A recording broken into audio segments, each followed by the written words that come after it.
Welcome to the Coffee with Karen podcast, a weekly chat show discussing everything from holistic health to current affairs from a mental, physical, and spiritual perspective. Get your weekly cup of positivity with a sprinkling of woo-woo. Welcome to a Coffee with Karen, a cup of positivity with just a sprinkling of woo-woo. So each week, we discuss a variety of topics, and my guests will be talking from either a mental, a physical, or a spiritual perspective, or to be honest, in general, it tends to be a combination of any of the three, and sometimes all of them. So today's guest, my guest is Christy Tusnick, and I'll allow her to actually introduce herself. So Christy, if you can share with the listeners a little bit about who you are, what you do, and share a little bit of your story. Absolutely. I'm so excited to be here with you, Karen, and just really talk about all of these things. Like you said, a little bit woo-woo, a little bit, mindset and all of that. We'll go deep today.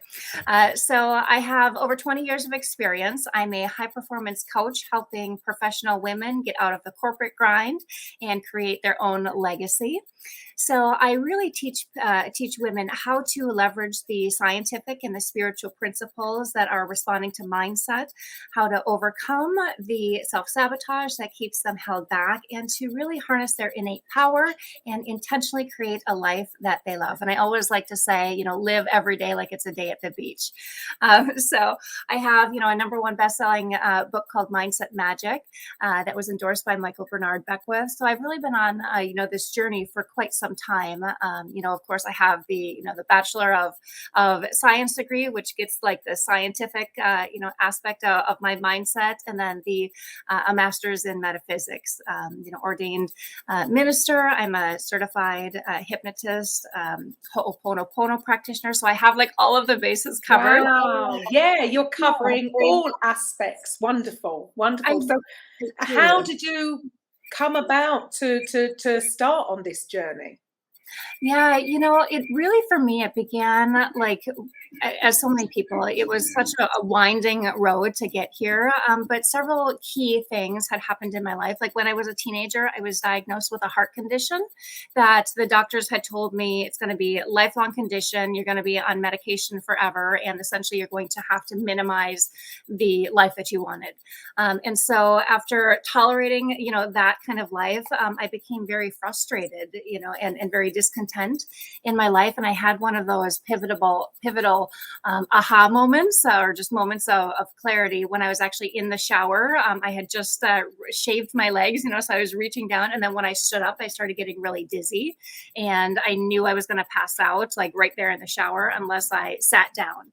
And for me, that really felt like watching all of my entire dreams, like my whole life, like just going down the drain. And in that moment, like I had enough with, that life, and I claimed something more for myself. So like in my head, I screamed, I said, no, like I want something more for myself. And immediately like that sensation, like that dizziness went away. And so I understood in that moment, there's a significant mind-body connection, and started to heal, and do the inner work. And through that work, I discovered that the heart condition that I had was a way that I had manifested to actually create a deeper bond to my estranged father, who also had a heart condition. So once I discovered that I can fill that need in a healthier way rather than sabotaging myself, that heart condition went away. Like there's no evidence that I ever had that condition anymore. So that really got me on the path of really understanding how powerful we are. And then, fast forwarding many, many years, I had the birth of my daughter, which, when I was holding her in my arms, I'm like, all right, you're going to be at some point asking me all of the deeper questions of what is life all about, right? Like, why are we here? What's the meaning of it all? So I started to explore like the deeper understanding of the spirituality aspect, because, I knew like physically and scientifically, like how, the mindset and subconscious work to help create our environment. But I was missing that spiritual piece. And that birth of my daughter was followed soon after by like the death of my father. So like all of these events kind of went together to combine and really create a powerful catalyst for me to explore the understandings of who I am and how we can each show up as being this powerful creator in our lives. And so, it's been my life's purpose, and really is to help women to find their voice, to, discover who it is that they want to be, like how they want to live, rather than, feeling like they should be doing the things that society tells us to be doing. It's like, who are you? Who do you want to be in this life, right? So we can have the impact that we're meant to be having, right? Like that's the most important thing. 100%. And I love the fact that, yes, you've done all the studies, you've done all the physical aspect of studying the science side of it, the mindset part of it, and then, yes, that little bit of woo-woo.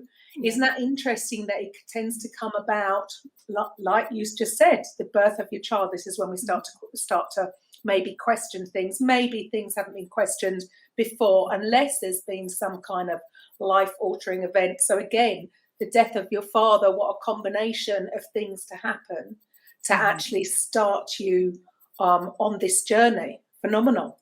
So how long have you been now helping women in this sort of in this way? Did you say 20 years? Yeah, it's 21 plus years now. So I started like in this industry through hypnosis, and really like diving deep into the power of the subconscious mind, and how our beliefs are so critical for the end result that we're experiencing in life. And so with that, it's just kind of built upon each other of how we can best, be our best advocate, really. Right.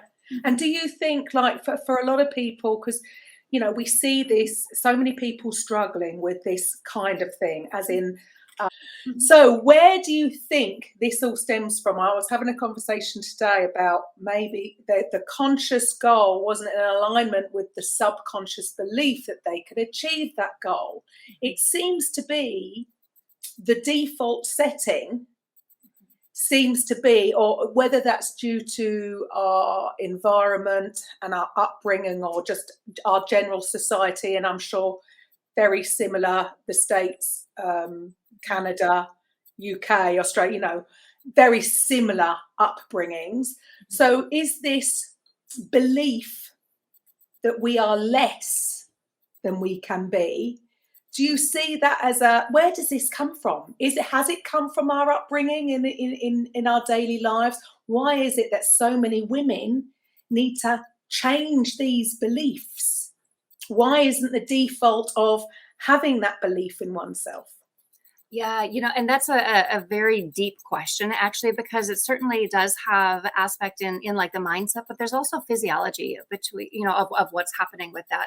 So a lot of like our upbringing, like we're raised by, people who are doing, of course, the best that they can, but they're also wounded themselves because they didn't have like all of the, the best support that they were needing. And so it goes back through the generations of, feeling less than and not feeling good enough, just, in the world, right? Like living in the world, especially as like women, women have tended to be, much more limited than some of the other, the men and more influential people in the world. But even if you think about like being a baby in the mother's womb, when we're developing, we are in direct connection with the mother's physiology. And so if she is fearful, like if she is thinking or just believing something, that is going to be infiltrating into our DNA, right? Like into our biology.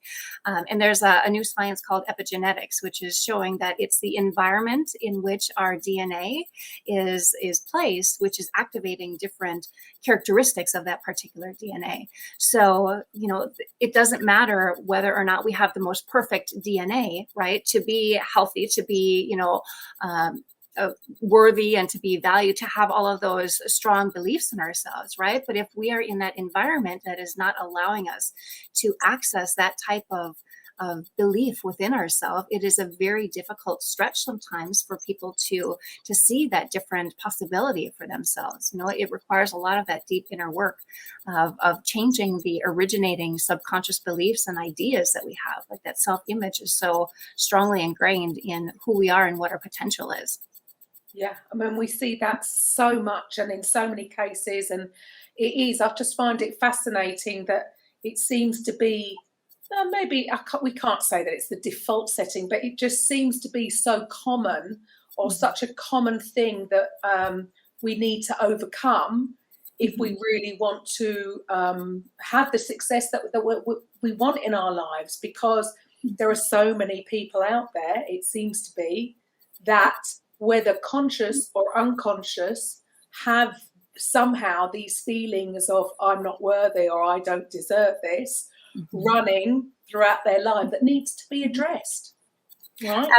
Absolutely. And, certainly our upbringing and our culture have a significant influence on us. But at some point we're all adults, right? Like we need to start taking that personal responsibility and saying, that was my history. What is my future going to be? How do I want to start embracing, my unique skills and abilities? And how do I then create the best possible outcomes for me? What do I need to address and shine that light on so that I can heal and not only help myself to create that better future, but in healing myself, I'm also healing the people that are coming after me, right? All those people that I'm influencing, that see me stepping into a new life, right? It's a beautiful wave that's happening when we change ourselves.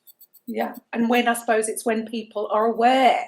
So hopefully anybody out there that does think, I can't do this and I couldn't do that, I wouldn't be good enough. That is just a story that your subconscious is creating for yourself. So come and speak to Christy, because there is light at the end of the tunnel, and being aware of it, because as I said, a lot of women, I feel that, they're not aware of it. This is a completely unconscious thing. But like you say, that it's not that it can just be boom, dealt with there and then. You said earlier about doing the inner work. There is work to be done. And when we're talking on the more slightly woo-woo or more the mindset issues, people think that it's, I've just got to think positive or do this. There's a little bit more to it, isn't there? There's a little bit more inner work to do. Absolutely. Certainly like the positive thinking and the affirmations and like all of that, that has its place, but that alone is not enough to change who you are, right? You need to put into place like those actions that are going to be reinforcing everything that you're thinking, right? Like you can't just think happy thoughts and have, abundance or a magical life appear for you. You have to actually say yes to all of those opportunities that are then going to be presented to you, because like when we are thinking a thought, certainly our subconscious mind is going to be looking into our environment and seeking out all of those things that are meeting and matching that expectation of the idea that we have. But also we are energetically sending out that vibration and that frequency that is going to be drawing to us everything that is in alignment with that, so as the universe is like rearranging itself to bring those wonderful experiences to you, when they arrive, we have to actually acknowledge and be aware enough to see them for what they are and to, start to say yes and to act on them. Right. That's what you just said there is the typical, when people are sort of almost, what's the story about, is it Moses and, people are praying for water, and it's, well, have you dug the ditches to prepare for it? You can't just expect a miracle. God, or whatever you want to call it, spirit, universal, whatever name you put on it, can only work with and through you. So no one's going to do it for you. Right. So like you say, love that. You've got to be aware and be open, eyes open, and actually look for the opportunities that have actually been put in your way. Yeah. Fantastic advice, because I do think, there's been so much in the last, 20 years really sort of pushing the whole self-development, law of attraction thing. And I do feel that people misinterpret a lot of it. Like The Secret was such a great film. And I can actually remember So I am going back. Oh my goodness, probably when was that out? 20 years ago? It was. Not far off, about 18 years ago. I think my daughter had just been born. My youngest had just been born. And one of the best pieces of advice I was ever given by a coach, one of Bob Proctor's coaches, because he was in the film, and he said, there's so much depth to that film, watch it twice a day for a month. And at the time, I thought, you've got to be crazy. Yeah. And then I sort of looked at my life, thought, well, maybe I should listen to somebody that's, doing great and I'm just starting out. Yeah. And it was the best piece of advice because so many people misinterpret. They just think, oh, you're just going to ask the universe and it will just arrive. Well, you're missing what actually it was saying. So what you're talking about there, there is work to do. There's internal work to do. So why do you think, why are so many people stuck in, in their unfulfilled lives? Why do you think that seems to be the case so much these days? Yeah, what I have seen is that just like what we were talking about before, people have disconnected really from who they are. They're living for all of the expectations. They have done all of the things that everyone else wanted them to do. And somewhere along the line, they really lost sight of who they were. They disconnected from their purpose, from their passions, and they no longer really recognize like what lights them up, what makes them happy and have all of that joy. And the more that people are able to, kind of bring themselves back to what it is that makes them feel happy, those are really the ways that people are going to be more fulfilled, is connecting with, why am I here? Like, what makes me special? Like, what do I love doing where, time just seems to stand still? And those are the things that when we do those, we feel so much more fulfilled and so much more energized that we really need to be connecting with. Yeah, sure. I mean, and I would say, would you agree that side of things, again, could very much relate to the way we're brought up in schools? We're told to stop daydreaming, stop looking out the window. I'm sure I was told that quite a lot. Yep. Stop looking out and daydreaming, focus on the work. And that job's not, I wanted to be a dancer, sort of. When I was younger, that's not practical, and you should be an accountant. An accountant? You've got to be kidding me. I mean, that was from a dancer to an accountant. Yeah, that was never going to work, was it? That was never going to work. But it does seem like, and we, again, without maybe knowing that we're doing it, I might have said similar things to my own children at one time in their best interest, as I thought at the time, thinking, no, you've got to do something that's, going to pay the mortgage, and because you want the best for them. Yeah. Because that connection with what resonates with you hasn't been put as a priority in the world as we know it, really, and we're sort of almost avoid. We're told to, that's a daydream. Don't follow that. You need to do something proper. Yeah. So, do you think people's dreams do get squashed as they're growing up because of the school systems or the college or the high school, whatever? Yeah, our society in general tends to be more analytical, very practical, very, head focused, right? Like very mind, brain oriented. And in doing so, we have, disconnected from that heart piece, but we're not just our head, we're also that heart. And we have lost so much of that connection to that heart, to really what makes us feel love. Because when we're in our space where we're doing the thing that makes us feel so good, if it's dancing, if it's creating, if it is running numbers, like whatever it is for people, like when we're in that space, we are going to be we're going to be living at a higher level, right? Like just the interactions that we have with people are going to be so much healthier. They're going to be so much more forward thinking, and just bringing the best out in each other because we are being the best that we can be. So yeah, we have definitely been limited in many, many ways, which is again why it's our responsibility to have that awareness of, am I living my full life? Am I doing everything that I want to? Because so often that we have like that little voice in the back of our head that says, I really want to do this. But then there's that other part that swoops in and says, oh, but you can't because that's not realistic. But the more that, the more that we listen to that part of us that's kind of guiding or whispering what we need to be doing, then the happier we're going to be, right? 100%. Well, what you just said there really resonated, is just listening to that little voice, is having that, because we've just been conditioned through the school system to not listen to that little voice, to come away from our natural intuition, because intuition isn't a tangible thing, right? It's not something you can see. It's not your head. It's an intangible. It's an activity, right? The intuition is a I don't know, mental muscle. I don't know, whatever you want to call it. Mm-hmm. But we've been sort of conditioned to no, do not trust that. And 100%, your intuition for you is 100% on point, because it's looking out for you. Whereas my little voice, my intuition is 100% right for me. And I suppose it's getting people to understand it. Trust it. Mm-hmm. Trust it, because your intuition is actually, if you think back to previous things that have happened in our life, intuition is always right. Would you agree?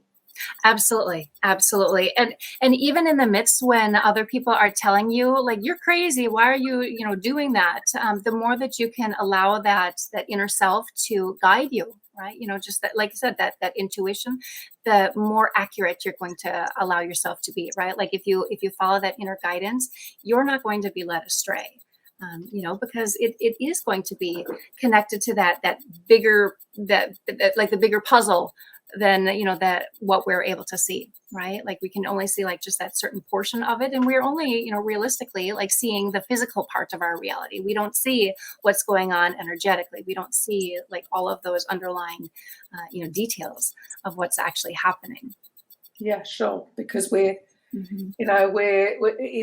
is just the way we're taught. I mean, and we're not even necessarily we're not talking about religion here, people. We're talking about just spirit being connected to, again, whatever you want to call it. We're all calling it. It's just got different names, right? But it's actually all the same thing. It's a part of us, and it's also out there, right? It's the universal laws that are connected to us, and it's just having trust in that, isn't it?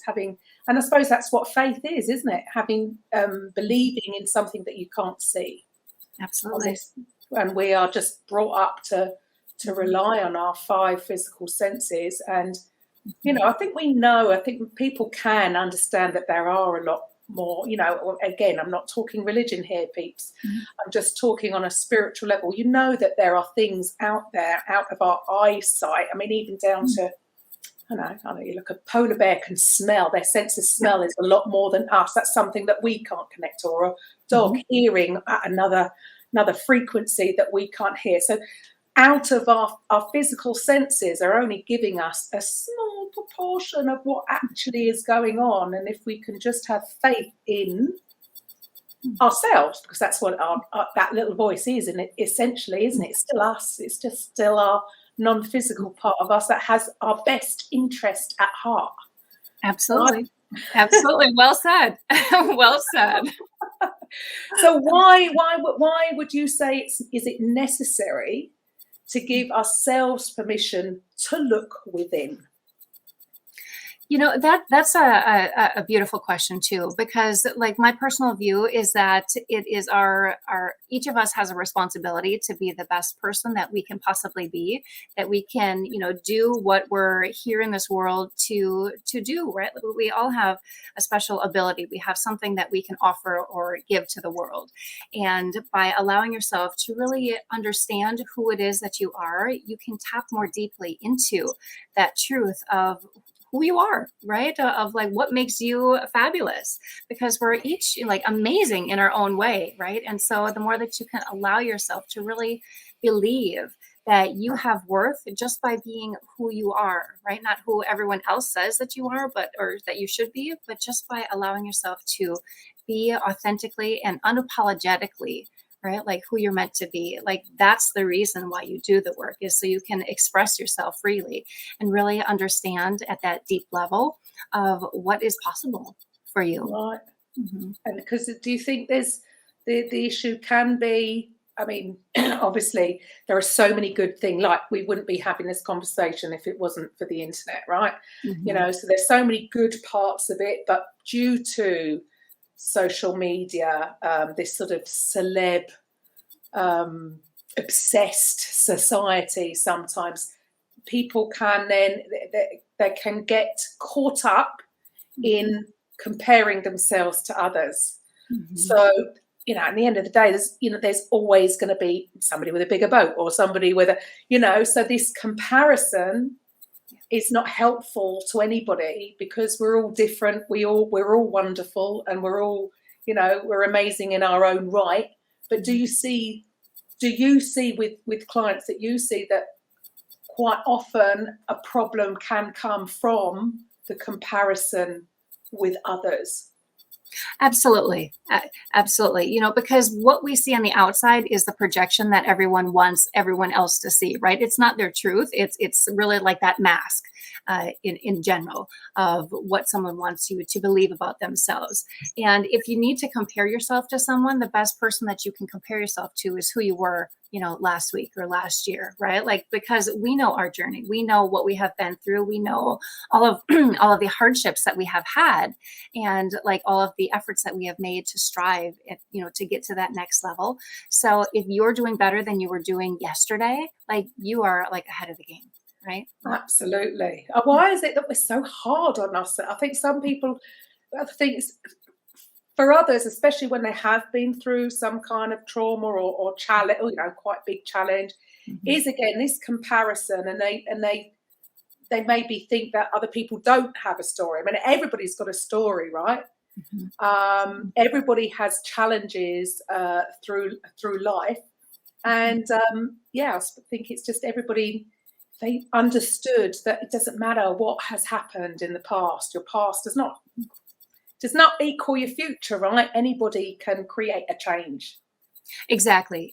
And everything that has happened in your life has brought you to where you are today, which is exactly what you need to get to that next place tomorrow, right? So all of the hardships and the blessings that you have had, there's tremendous lessons and insight in there that you can use to learn more deeply about who you are, and you know what that next level of peeling back the layers for yourself is, right? You know, because I believe it's just all about learning more about who you are, so you can be the best that you are. Sure. So how would you sort of explain to people how do they work together with the universe to create their lives? Yeah, so the first thing, and I typically tell this to, you know, all my clients, is just to spend like a day or several hours just observing what's going on in your mindset. Like, what are you thinking most of the day? Like, what is your time filled with?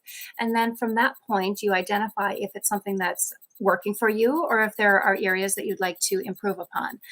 Because what happens is, as we're looking, you know, as we're having all of those ideas, those thoughts, you know, we're sending out that signal to the universe and to ourselves also, you know, of what it is that we want to be experiencing, because the subconscious is not judging. It doesn't have that critical factor that will, you know, say this is right or this is wrong, this is good for you, this is not. It just receives the ideas and the information that we are telling it, you know, in the form of our thoughts and our beliefs, as what we want more of. So it will go to work and find all of those things that are validating that belief for us. And that too is working in tandem, you know, as we talked about, with all of the energetics of, you know, just connecting to that deepest level of everything that there is and bringing it all towards you. Because, you know, our world is really, you know, it's entangled, right? So when we have that idea, like we're rippling that wire or that web that's really bringing that other thing that we're calling forth, we're bringing it to us.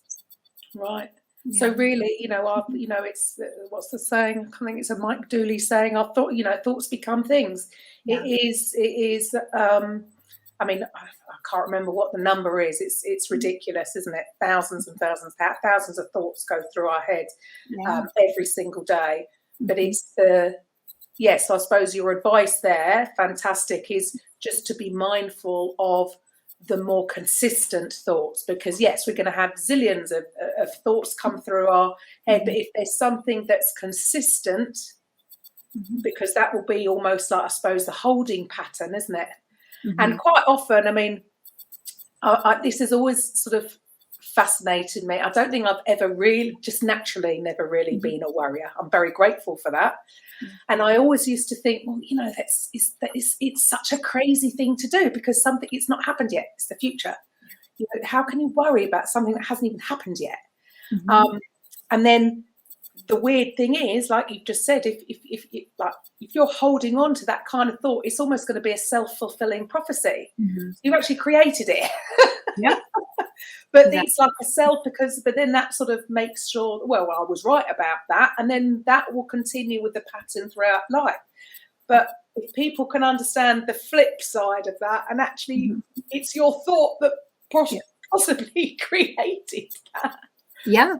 Because there's so many people that are either reliving the past. I know I can have a bad habit of doing that at times. I'm aware, though, you know, awareness is step one, isn't it? At the end of the day, we're human. It's never going to stop, right? But at least if we don't stay there too long, it doesn't do the damage, right? But so many people can be stuck either in the past, which, well, if it was a good past, then it's great, because it can help the future, right? But in general, we tend to go over the more negative side of things, which again sounds crazy to me. It's that default pattern. It's like, why do we not focus on the more positive? It's almost like we're taught to be humble. Don't go on about the good things. And that we do sort of give more energy to the negative. That's always like fascinating. It's like, why is that the default? That we have to almost consciously, you know, make an effort to actually acknowledge the good stuff that's gone on and celebrate every win. And why do we not do that naturally? And we focus on the bad? Where are your thoughts on that? Why do you think that tends to be the pattern for most people? Yeah, a lot of that comes from just our evolution. You know, when we were, you know, back hunters and gatherers, and we actually had to look for danger, right? So our brains have become hardwired to find the negative, find the thing that is not in alignment with our safety, right? And so our brains have really been conditioned to find everything that's wrong and to worry about those things. Right. That's the first time I've heard that. That's very interesting. Obviously makes sense. But isn't it interesting that all these things, when you hear about things, it's from our very past. And you think, wow, why haven't we not dealt with that one already? Come on. Well, and my understanding too is that the technology in our society has evolved so much faster and at a much more rapid rate than what our biology has. You know, so our brains haven't caught up with what's going on in the world, and so we're still kind of stuck, you know, in the past of that evolution aspect. Right. Okay, that makes a lot of sense as well. So it is something, but then that just goes back to what you were talking about. We need to take responsibility now for our lives, because whatever's happened and whatever our upbringing and whatever conditioning we've had up till now, okay, done now. Now we're adults. Now we're aware. So now we can do that inner work. So we can, you know, celebrate the wins a little bit more, stop focusing on the negative, try and stay present, not in the past or worrying about the future. Just stay here. I mean, I know everybody talks about that every few years, really, I suppose, the importance of staying present, but I suppose the truth is the truth, right? It sounds so simple. It sounds so simple, but why do people have such a challenge with that? Yeah, you know, a lot of times it comes from the benefit, that they're getting from doing the worrying or the lesser behavior, because behind everything that we're doing, there is an underlying positive benefit that we're getting, and it's all one of those core human needs, love, connection, like making a difference and impact, like all of those things that are really important. And the behavior that we're doing is meeting one of those needs. So unless the benefit to change outweighs the effort that it takes to transition from that old behavior into something new, we're always going to default to what we know is a certainty, right? We know that this behavior, even though we might not like the outcome, we know that there's going to be some benefit. If it's rewarding us and affirming like some belief that we have about ourselves, or it's somehow like validating that underlying human And I need. suppose that whole comfort, it's just that comfort is what we know, going back to what you know and what you've gone through. So that's just been the pattern. So it is going to be, even though it's not serving you, the thing is comforting in a way. It's just such a fascinating subject. But and what you just said there, I think is very important about at the end of the day, it's, if you want change, you've got to change. And what I see as well, even with my business, is, again, we live in this it's just everything's so quick. It's instant gratification. And actually, people might want the end result, but they want everything to stay the same. Yeah. You know what I mean? They don't want to do the work. They actually don't want to do that. They don't actually want things to have to change. Like for me, if they had to change their diet or start exercise, or they just want to really carry on about their business as normal and their health or their weight to change. But in order for you to get that result, you've got to change what you're doing every day. And that's the rub. Yes. Not everybody is prepared. It's not necessarily what it's going to cost or how many hours it's going to take. It's got nothing to do with that. It's the actual change being the key. They've got to do something differently.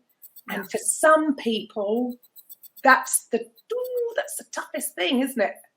Absolutely, because it challenges the self-image that we have, right? Like, because we're living in a life where we believe one thing about ourselves and our possibilities and where we fit into the world, right? Like, where are we in the pecking order of everything? And when we're asking ourselves to change, it's challenging us to grow that self-perception, but it's also triggering within us possible feelings of, fear of success, fear of failure, you're right? Because we want that next level, but then if we are successful, then what does that mean? Like, what am I going to lose out on? What's going to change? Like you were saying, right? What's going to change in order for me to be successful? Or what if I am successful and then I lose it all? Or what if I don't get to be successful and then I disappoint myself? Can I live with that feeling? Which for many people, it results in a cycle of like shame and just, all of that self-attack that many people go through. So it really requires a lot of like courage to do the inner work, to decide if this change, this new life that you want for yourself is something that you're actually willing to get dirty with, doing all of the things that are required for it. Which is why they need a coach like you. I mean, I'm such a believer in coaches for everyone, every single one, every coach even, because, as you said, sometimes these things are not easy to do. Change in and of itself. We all know that, whatever the latest stats are on how long it takes to create a new habit, it changes all the time. But the fact is, it's got to be done consistently in order to change. And we all know that life gets in the way and, we can get distracted. So, willpower can only last so long. So when people try to do stuff on their own, this is why the success rate isn't too high. Right. Purely because it's not easy for any of us. Yeah. And the advantage of having a coach to take them through it like you is that you've got somebody there that's actually got your back and somebody to be accountable to, because sometimes we need that accountability. I always find it interesting with, people trying to find success in whatever they want to do. And the trouble is if they're used to being an employee all their lives, they're so used to basically being told what to do. You go to work and you know what's expected of you throughout the day, and to try and do stuff on their own when they don't have a coach to sort of, keep them on track. Yeah. It's difficult for anyone. And then, of course, they feel a failure, and then it's all this knock on. But the thing is, that's perfectly normal and human, that it's difficult to do it by yourself. Why do it by yourself when you can, cut years off the learning curve and just get a coach? Yeah, exactly. Just get a coach. We all know it works for anything, rather than trying to spend hours and focus on what you're doing. If you had, how do you work? Do you obviously help people overcome all these things, but how is it that you work? Yeah. So what you had just said, like, absolutely spot on with everything. And just to kind of add to that, like, if you would have been able to do it on your own, you would have already by now, right? Like, we're all smart people. And sometimes we feel like we're not good enough if we need that help, so that's one of the things that people really need to understand, is that they're just as smart as everyone else. They just perhaps don't know the way, right? Like, they haven't been given the proper tools on how to change. And so, like, when I work with someone, I really help them to see where their blind spots are, to understand how they're getting in their own way, help them to get clear on what it is that they want for themselves. Because so often we say, like, I want more abundance, I want more happiness, but it's not really quantified. And when we don't have that specific idea of our outcome, it is very, very difficult for us to ever achieve it. So really getting crystal clear on what you want, that allows you to then create a specific action plan for achieving it. And a lot of what I do is really getting clear on that self-image and the boundaries that are necessary. Because for many women, we have very weak, if at all, boundaries for our time, right? Like, we always put ourselves at the bottom of the priority list, even though the things that we want are very important for us. So when I work with someone, it's really just helping them to claim more ownership of their life, remembering that they have worth and value because they are human, right? Because they're living and breathing. Their desires are so very important to bring to the world, and really helping them to align. And like we were talking about earlier, just connect with that heart space again, to see what lights them up, and then we bring the mind into it so they can have the inner work and the outer actions working in harmony. Fantastic. And that really is, I suppose, the overall thing is about being heart-centered and just go. I mean, things just tend to flow. Yeah. Obviously, when you are in alignment with your purpose. And I think some people can get so sort of a little bit anxious about that, because they might not know what their purpose is. But it takes time alone, bit of quiet, bit of meditation, whatever, and a guide. So Christy be your guide to actually finding what your true purpose is, or what you're passionate about. So how can really understanding our purpose, and I know that for some people that can be the issue, is they don't know, but how can understanding our purpose help us, once we've got it, help us to experience joy and success? Yeah, when we are connected to that deeper purpose, there is more meaning for us to get up in the morning, right? Like, we wake up with more excitement because we know that day is going to be filled with such value of things. And when we are in that space of alignment, like, we are showing up in a different way than what we have allowed ourselves to previously, perhaps, because we are allowing the full expression of, our deepest spirit to really come through us and to be, shared with the community and and the world at large. So it's really just allowing us to, when we're tapped into our purpose, to be the best person that we can be, so we can make the impact that we are meant to make in the world.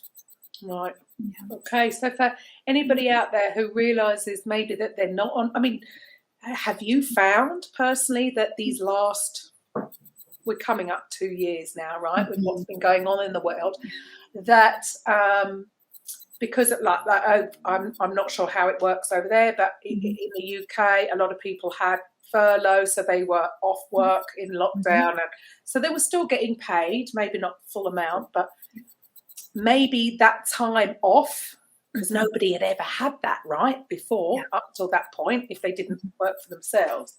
So that time too, maybe, you know, I think the issue is some of them, they don't want to go back to work. Exactly. They've realised that they have been living, I don't want to say lie, because that's too aggressive. It's too, all I mean is we've been taught to, you know, you've got to do things this way and you've got a mortgage to pay, so you've got to go and get a job to pay for it. So that has been at the forefront of most people's minds. I'm not putting that down in any way. I'm just saying that's the way most of us have been brought up.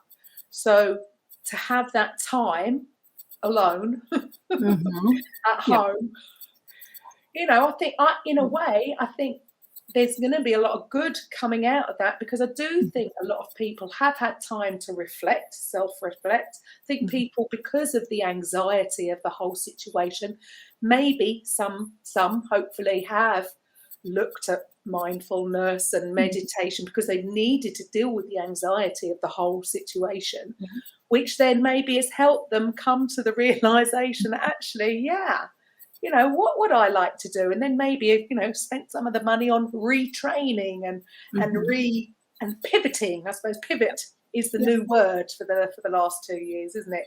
Have you seen a real change because of what's gone in the last couple of years? Yeah, there's definitely that level of discontent and of settling. Like, people no longer are tolerant of settling for less than what they want.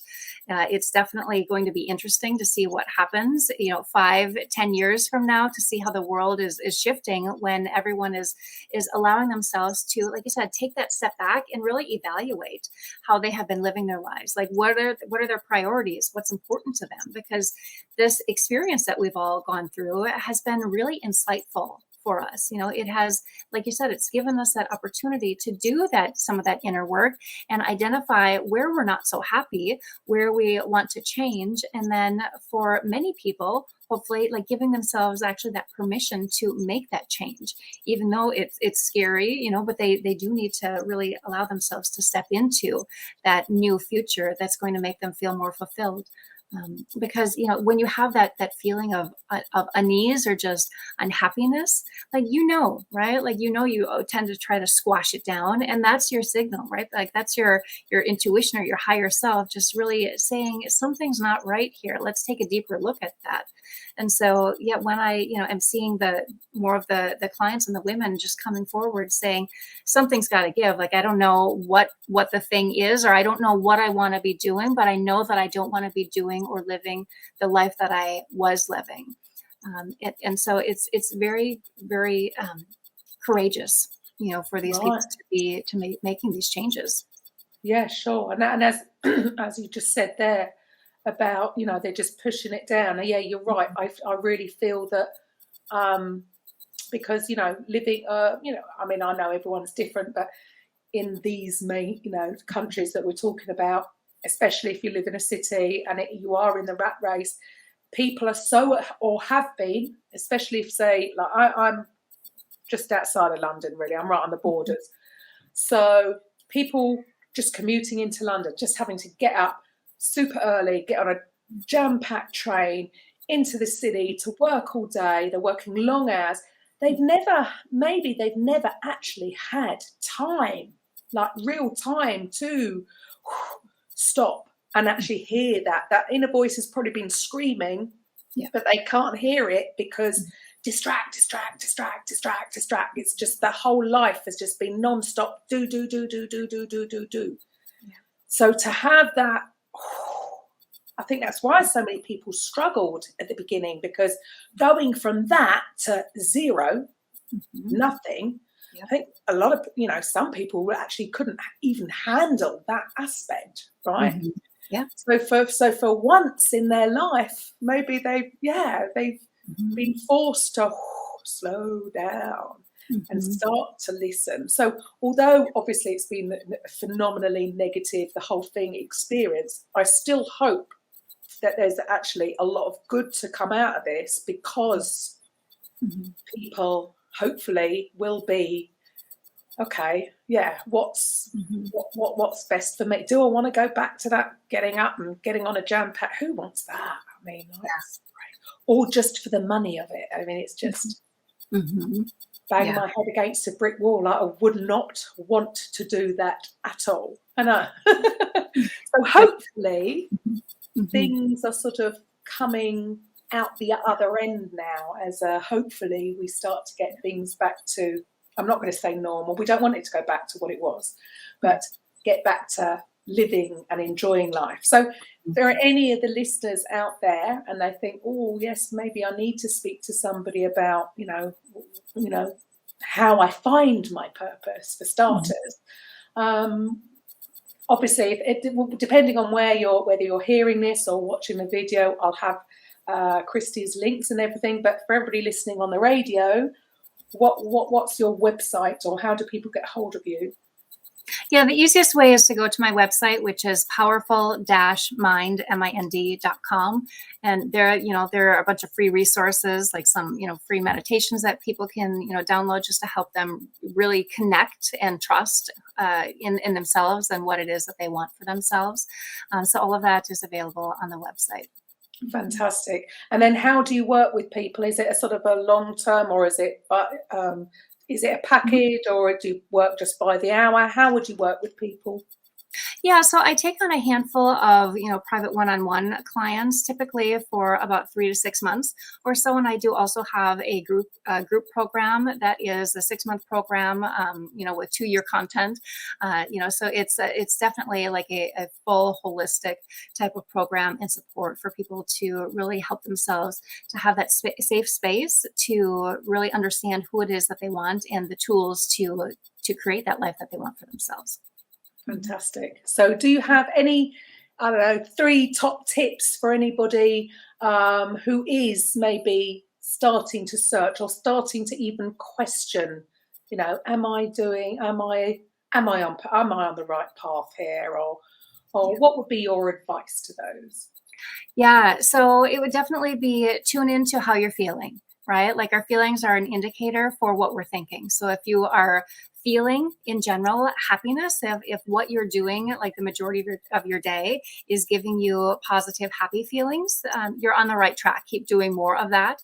If you are feeling, like you're constricted, if you're feeling that unsettledness, then it's time to allow yourself to really do some of that deeper work, which means really going to those shadow places where it's sometimes a little bit scary to venture, because we don't know what we're going to find, or we don't know the level of perhaps disappointment or unhappiness that we're going to find. And this is really where it's necessary or very helpful for you to seek out support, if it's a family or friend that's close to you, or seeking out a coach that is able to help you to walk through the process. But then really giving yourself permission to take that honest look of where you are, of where you want to go, and what's going to be necessary for you to accomplish all of those things as you're moving forward. Those are going to be some of the best things that you can really lean into as you're starting this journey, because it all starts with permission, right? It's just giving yourself permission to say, where am I? Am I happy? And if not, like, how can I create that someday? So it starts today, living our future best life in the moment. Right. Fantastic advice. And it doesn't have to be done. It's not, we're not saying, go out tomorrow and tell your boss that you've had enough and walk away. No, we're not talking about that. It's about coming up with some ideas, researching, having a look at what you want to do. And then you can always do things. You can do things slowly. You can do things as a start your own thing, part-time, and then as it builds, then just think to yourself, how cool would it feel to actually maybe be able to finally walk away from the job that maybe isn't serving you at present. So yes, we can't go No, get rid of that while we're searching. Right. Some people might be in a position where they can, but for a lot of people, they're not going to. But it's just about finding, and it is, like you said earlier, it's all about the journey, isn't it? So none of this is going to happen overnight. And you're right, it can be quite scary for a lot of people, especially if they've been in the same job or within the same company for a very long time and have realised that that maybe then they're not on purpose. But yeah, everybody, I'm a true believer that everybody you can have whatever it is you want. Don't undersell yourself. Whatever you've got in mind, you have the ability to achieve. But my recommendation is always going to be get a coach, have somebody that is going to have your back, because otherwise it is quite a lonely process trying to work it all out on your own. And that is when your subconscious will kick in at some point, because we all get to that sort of, I call it that wall of fear. Because it's only sort of the passing, and if you break through it, it's fine. But in general, people come up to that, and that's when the doubt and the worry and the anxiety steps in, and then they step back to safety and don't follow through. But if it is heart-centered and it is something that you truly want to do, it's having that bravery to burst through that wall of fear. But, why not have somebody holding your hand as you go through it? Exactly. Well, and that's the thing, like you just touched on something, like that wall of fear. Like, so many people think that when they get to a certain point that fear and that sabotage is going to go away. But what we need to realize is that with every new level, like I like to say, with each new level, there's a new devil, right? There's something that's always going to be coming up, and just really challenging you to get to that next level. So like you said, it's so important to have a coach or someone who can see that vision, or just to mirror to you where you're getting in your own way, because you don't know what you don't know. You can't see it, otherwise you would have changed it. Right? Absolutely. And it is that, it's, again, I think so many people, I don't know, they see people's success and maybe don't see the journey that they've been through. Because, for nobody, I challenge, I make a challenge. I don't think there's anybody that's had it plain sailing from start to finish, like in a straight line. It doesn't, but we again, maybe conditioned, or we're just in the habit of looking at people's successes and not seeing the journey that they've had taken to actually get there. So we think it's going to be, plain sailing, and it never is. It's never going to be. And as when we're aware of that, then we can have the tools to deal with it when it comes up. If we know that we're going to come up against this wall of fear, it's okay, because it's just part of the learning process, right? It's just, that's how our minds work, and it's almost like a subconscious catching up and wanting us to say, it's just so annoying. But then you're a hypnotherapist. Did you say you do hypnotherapy as well? I do. I do. Even that's brilliant, because, I always look at hypnotherapy. I'd love to do it, actually. Yeah. But I always see it as, I just think, again, I think you said this earlier, but it's a back road in. It's it's going straight to the subconscious. Absolutely. It's a bit of a cheat. So makes it easy, makes it easier. Exactly, makes it easy and quicker. Why struggle? Why do people struggle so much? You don't have to, because even then the hypnotherapy as well is just bypassing our silly subconscious habits and making changes that are gonna be long lasting. Yeah. So what a phenomenal combination that you do. I think that's amazing. And so any women out there who have had enough, come on, you want to live your best life, please get in touch. So Christy, thank you so much for your time. Really appreciate it. Lovely to meet you virtually. Yeah. And for the rest of my listeners, I will be back next week with a coffee with Karen. Bye for now. Bye.